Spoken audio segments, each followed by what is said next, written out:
Bonsoir à tous. Ambudj Notial à la tête de Pépé Soupe, les mains expertes de Madou et une rencontre de foot sans vainqueur ni vaincu.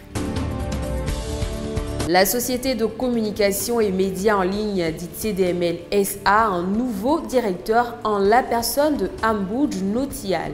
Il a été nommé ce lundi 26 octobre 2020 et il succède ainsi à Jean-Jacques Tano qui lui passe désormais président du conseil d'administration.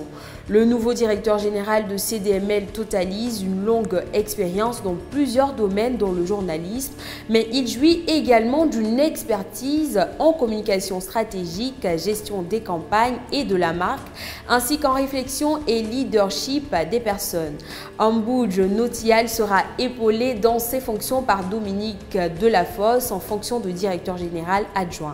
Cette équipe aura en charge l'élaboration et la mise en œuvre de la politique générale de l'entreprise afin d'améliorer son positionnement tant sur le plan national qu'international.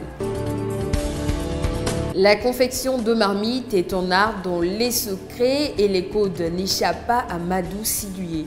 Dans son atelier de fonte du quartier sinistré de Korogo, il passe ses journées à produire ses ustensiles afin de les revendre aux femmes de sa cité.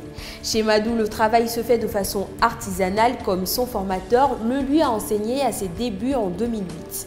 Il a de l'amour pour son métier et il ne vit que de ça.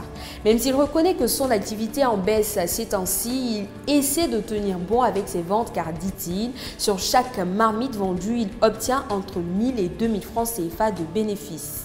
Autre difficulté vécue par l'artisan fondeur, le contact permanent avec le feu ainsi que le manque de personnel à ses côtés.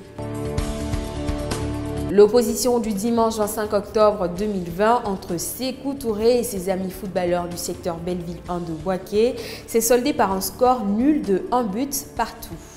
D'entrée de jeu, les deux équipes composées chacune de 6 joueurs ont misé sur leurs différentes attaques. Après deux grosses opportunités gâchées, c'est à la 28e minute que Séverin Ongoran a ouvert le score grâce à une balle brossée du pied gauche. Pour refaire leur retard, Sékou Touré et les siens ont dû aller au charbon avant d'y parvenir. Face à des adversaires qui ont décidé de durcir le jeu, ils essayaient de procéder par des contre-attaques. Des minutes plus tard, les deux formations se sont quittées sur un score de parité. Pépé News tire à sa fin, chers internautes. Restez connectés, le quiz challenge, c'est dans peu de temps. Bonsoir.